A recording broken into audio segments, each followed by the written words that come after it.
大家好，今天是我们在越南的第2天，然后这次来越南呢，我有特别跟 Sony 借了一台 A6700来玩一下。我知道就是这台相机已经在网络上被开箱很多次，已经出来一阵子了。然后现在是8月26号，29号好像会有一个新机发表会，网络上是流传是 A7C 2代跟 A7C 2。对，现在开箱这台相机我知道有点晚，但是今天呢，我还是想要把这台相机带出去，然后跟大家分享一下我自己的看法。然后今天的重点呢，不在于这台相机，在于说我想要跟大家分享就是 APS-C 跟全幅之间你应该选择什么，然后为什么我可能会更推荐这个 APS-C 的相机。好，那我们就先出发吧。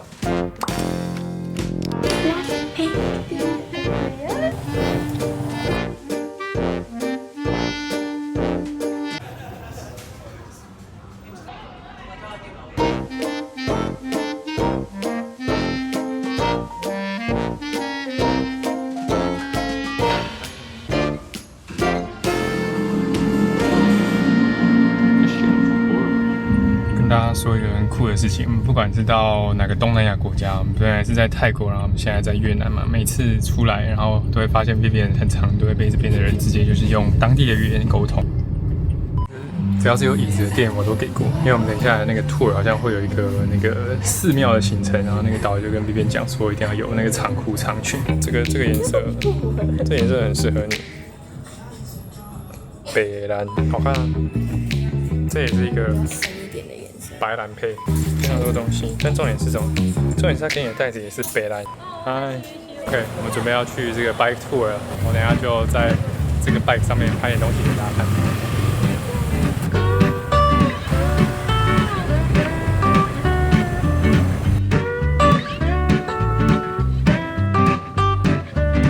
这个不是 races， 但是我听说在越南呢，如果要就是在路上拿着相机这样子拍东西的话呢，要小心。尤其是我现在这样骑摩托车，其实我抵出去，如果有人有心之人想要把这个相机抢走，应该是很方便的一件事情。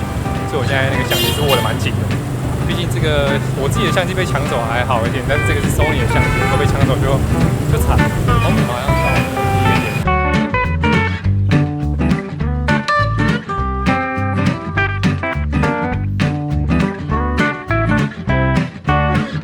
How do you say hello in Vietnam? Xin chào.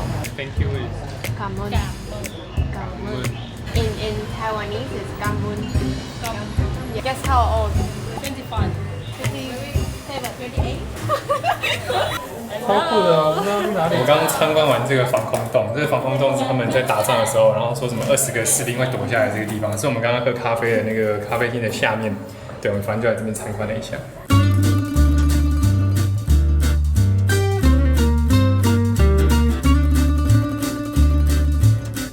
他们说这个是指 no parking， 然后我们的导游3个停在这里。我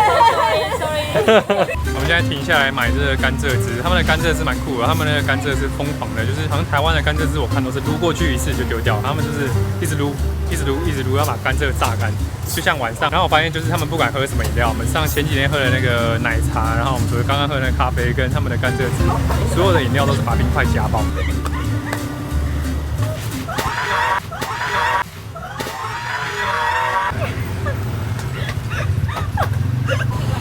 第一次喝吗？它们是甘蔗的味道。这是甘蔗加金桔柠檬。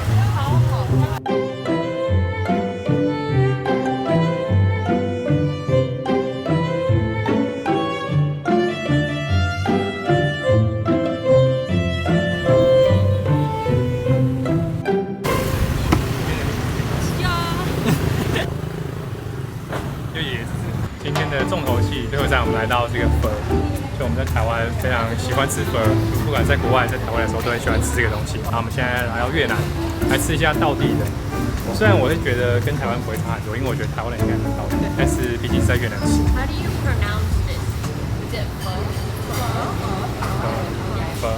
那我没有讲。 We got it right, yeah. 好，拜拜。嗨，大家，我们结束了这个4个小时的 bike tour， 那还蛮享受，就是坐在摩托车上面被人家载，然后感受一下当地的这种人文风情的。那因为晚上还有一个夜景的行程，那我想说就是晚上拍完再回来一并总结，跟大家分享一下这台相机，还有我对 APS-C 还有全幅的看法。那在这之前呢，就是还蛮多人都说我们就是一直是出国很幸福啊，很开心啊什么的。那我想跟大家分享一个观念啊，就是我最近悟得的，叫做及时行乐。就是这个故事可以从我们一开始就是决定要开工作室开始，我们做了2份实习，然后在2份实习之后，我们就决定就是说毕业了，然后就开一个自己的工作室，然后除了帮自己工作之外，也有更多的时间的掌控权，就是可以把时间掌握在自己手上。结果呢，就发现自己好像花了非常多的时间，就是所有的时间几乎都放在工作上面。那我觉得这个就有点本末倒置，毕竟我们一开始想要开工作室，就是为了有更多自己的时间。然后最近呢，就是经历了一些可能家人的离开，就觉得说好像要把时间就是更多的花在我们想要就是花的地方。就是我们一开始开工作室是希望自己有更多的余裕、更多的能力，然后出去外面走一走。那现在就是可能我们刚好平常的工作也是6日也几乎没有在放假，就是把时间都花在工作上面，然后就想说刚好有一个空档，我们就可以出来走一走这样子。然后每次到新的国家呢，除了感受一下当地的这种文化之外，我都可以感受到一些可能我对台湾的一些没有想过它的好，感受一下每个国家的不同的氛围，就是整个人可以增广见闻，然后让你的眼界打开。反正就是多走一走，我觉得对个人的身心灵都有些帮助。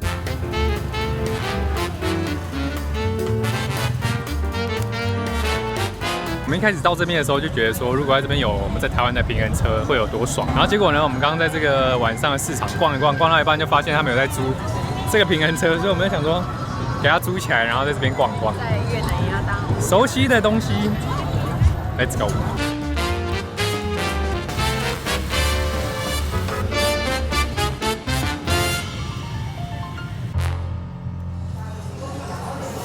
那个鸡块。台湾1分，没那么脆。可乐，这个大小，台湾1分。薯条，台湾1分。没有台湾的脆，台湾1分，一模一样。举手。炸鸡，泰国。越南1分。我们刚在外面吃点东西，逛了一下，然后现在回到饭店了。然后今天整个过得蛮充实的，就是踩了蛮多的地方的，比在台湾放假的时候还要累。但难免嘛，大家出国可能就是会尽量想要去走一些行程去看一看。出国旅游啊等等的，可能以前对我来说都是一个浪费时间、浪费钱的一个动作。然后我最近就学到一件很重要的事情，就是大家都知道有开源跟节流。然后以前呢，我都会觉得说节流很重要，就是把钱省下来。把钱用在对的地方是一件很重要的事情。然后最近呢，我就学习到，就是我们应该把重心不要放在节流，而是放在开源。比起省钱，我觉得你不如把重心放在你该怎么样更努力的去工作，然后升迁，或者是换一份更有前途的工作，或者是你可以创业、投资或者做副业等等的。那当然不是说你很努力就一定可以开源，可以赚到更多的钱。但是我觉得最一开始你应该把心态摆对，就是把重心不要摆在节流，而是放在开源身上。那一开始的心态对了，我觉得后面你的机会自然而然就会跟着来。那接下来我们来聊一下这个 A6700。那这个 A6000系列呢，对我来说它是有一个特别的一个情感在的，因为我一开始的相机就是我的起家机是 A6300跟 A6400。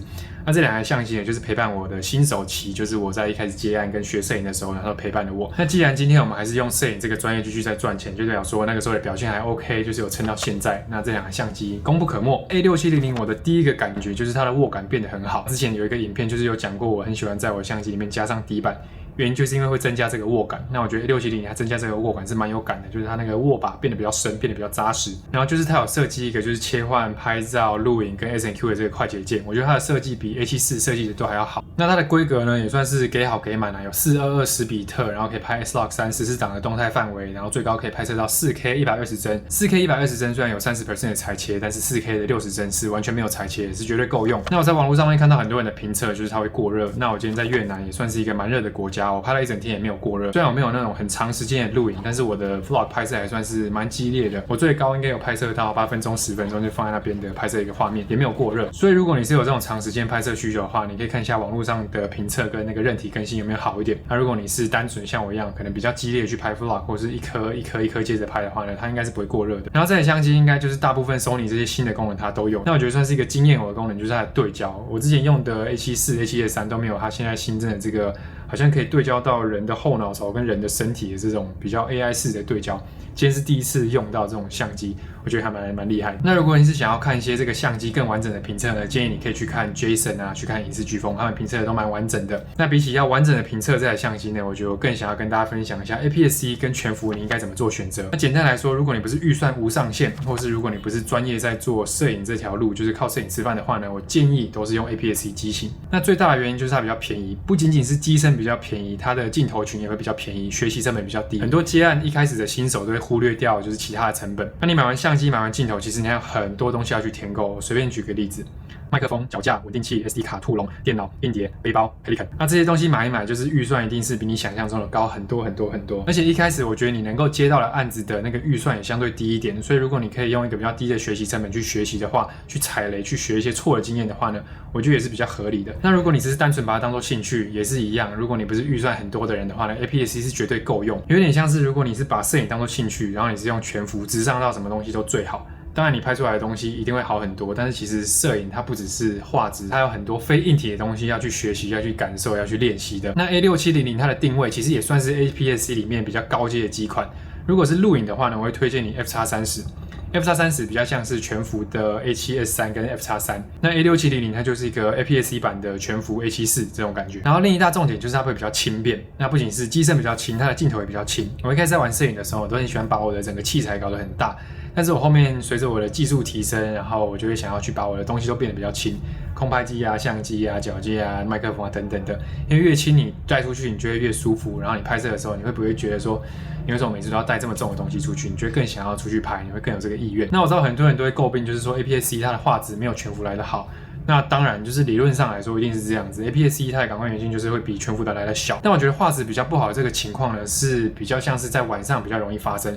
如果是在白天光线很充足的情况之下，其实都不会有特别有感觉，除非你就是完全的把两个画面side by side 这样放出来比较。但是有多少人会这样子直接去比较，对不对？如果你不是一个晚上拍摄需求很多的人的话呢 ，APS-C 是绝对够用。其实很多拍电影的机器，那种好莱坞的机器都是 APS-C 片幅的。我觉得更重要的就是你的构图、你的光线、你的剪辑跟其他有的没有的那个画质真的是不差了啦，已经够用。而且我觉得 APS-C 它算是一个非常 CP 值高的一个投资。如果你是从什么 RX100、CV1 这种相机升级到 APS-C， 你会很明显感觉到画质的提升。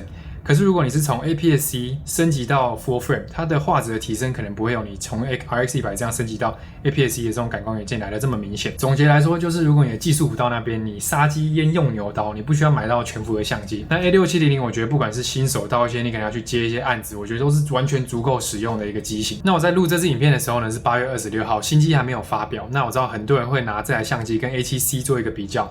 如果单纯是这台相机跟 A7C 做比较的话，我会推荐这台相机。新机的话呢，很有可能是 A7C 的2代或是 A7C2。那如果是那个时候的话呢，我的想法可能会改变。那如果有机会的话呢，我再跟 Sony 借一些相机来跟大家做评测，跟大家分享一下。那今天影片就到这边，我是 Louis， 我们下次影片见。Peace。如果大家有来越南的话，就是很推荐大家也订这种就是 tour bike， 我觉得还蛮有，就是可以感受到当地风情的感觉，骑着摩托车看看风景啊，感受一下。我觉得。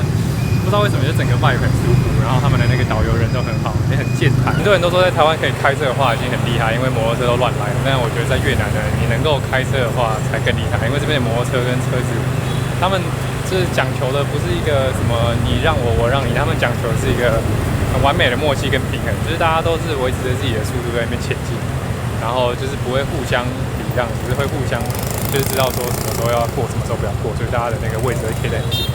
我那边变早的餐厅呢，好像倒了。